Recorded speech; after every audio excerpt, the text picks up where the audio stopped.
Hello guys, this is Kavase. We are once again getting a new event and surprisingly, just one new Memoria banner in the next few days. So, without further ado, let's take a look at it. Starting from January 17th, we will have the Chapter 4 Part 1 interlude event that is Colors of a Distant Sea.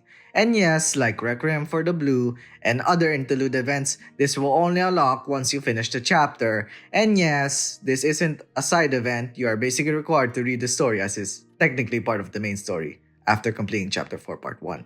It's a very good story event, and based on my personal experiences, it enhanced the story of Chapter 4 by giving a fresh perspective to this event's central character, Irochi. And lastly, you also get 1000 quartz just by clearing it. Very neat. Next is another login bonus. Since we get bi-weekly at this point, you know the drill. Log in for 10 days, this time get up to 3000 quartz and 50 life stones. Very nice. We will also have a special campaign giving us an incentive of 1,500 quartz for us to push through the Oubliette of Tears. So, if you haven't already, this campaign will be the perfect time to finally start going through that dungeon specifically. Next are Anachrony and Score Attack, Challenge. And it's a double whammy because both are based on the same boss, and it's none other than our good old friend Red to Crimson. Again, like the Medusa shit last video, I refuse to call Red Crimson with whatever you see on screen right now. Though, I'ma be for real, when it comes to both, good luck soldier. For those who completed chapter 2, you already have an idea of its mechanics, and like I said before, Anachrony is a harder version of main story bosses. As for the score attack, on screen are the multiplier conditions for both weeks. Though both in a sense, and after a certain high number in score attack, this can be harder than Anachrony's version. Once more, good luck on clearing Anachrony and getting a high score attack. Now we move on to the banners. Surprisingly, just one new Memoria banner for these 2 weeks. Well, the Memorias that came with the event were part of the 48 initial SS Memorias, so not surprising. Anyways, the new Memorias are part of the eventual set of 31A Memorias based on the visual of their first album, She is Legend's Job for a Rockstar. That is none other than Ruka and Yuki SS3, or you can just refer to them as Suit Ruka and Suit Yuki. So, let's take a look at their kits, shall we? Night Cruise Chaperone Ruka is an attacker with Thunder buff passives at LB0 and LB3, limit breaks for those who don't know. Though not significant enough to wail. Her non-ultimate skill is just an AoE attack, not really noteworthy. And her ultimate or ult skill is a single target thunder attack that also gives the targeted enemy a defense down debuff before the attack. She's mainly just used for thunder weak enemies and against blunt resist bosses where made AoE is resisted.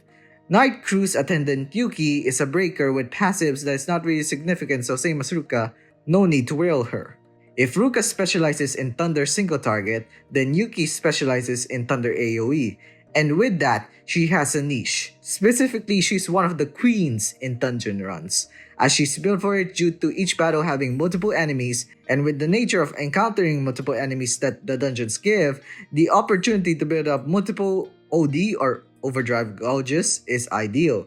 The fact she is strictly an AoE damage unit with good enough damage to make her fit in the quantity of targeted enemies of her big damage nature of dungeons makes her a very, very good fit for dungeon runs.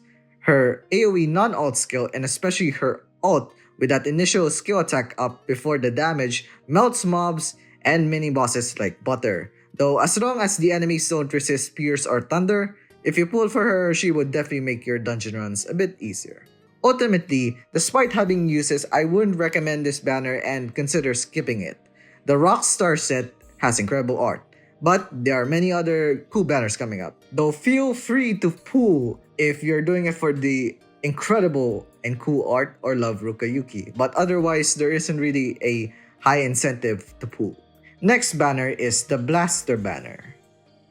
Wait, that ain't right. Wait, what the fuck, Yostar? Did your intern even check your posts? Ay. Anyways, this is actually the new year buffer featured recruitment, and I gotta say, this is the most bait banner I have ever seen. They knew what they were doing having Yun and Seika in that visual. The pool in this banner is every buffer except Yotsuha, and the rates are all equal. My recommendation for this banner is situational. You probably already have either Union or Seika SS2 in your account, and if you do, feel free to skip.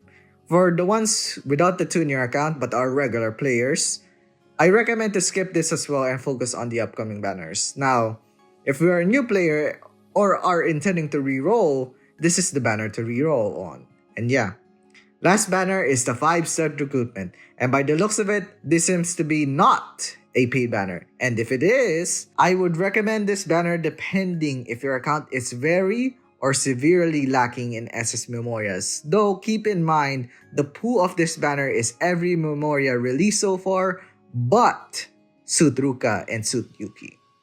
Lastly, no new paid packs that came with this update, though the ones I said 2 weeks ago are still running. And yeah, that's the end of the video, I guess. Please subscribe, hit the notification bell so you miss any of my videos. Share with a friend and watch these videos, etc. So yeah, see you guys next time. Bye!